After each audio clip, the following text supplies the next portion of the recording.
Welcome to this tutorial. How to get a calendar on your Windows desktop.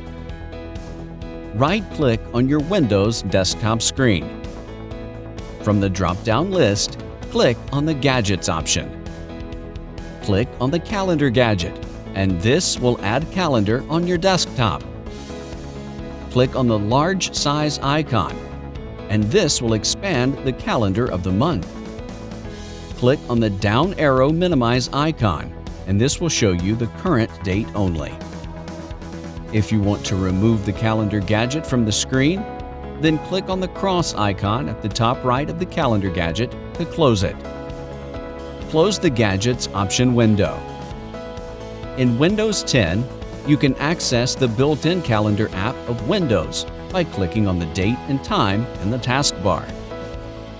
Click in the text field of Today and type a text to add an event for the day. Select the start time and end time. Click on the Add a Location text field. Type your event location.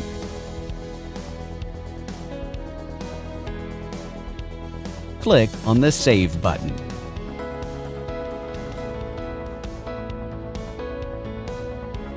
Hope this was easy to follow. Thanks for watching.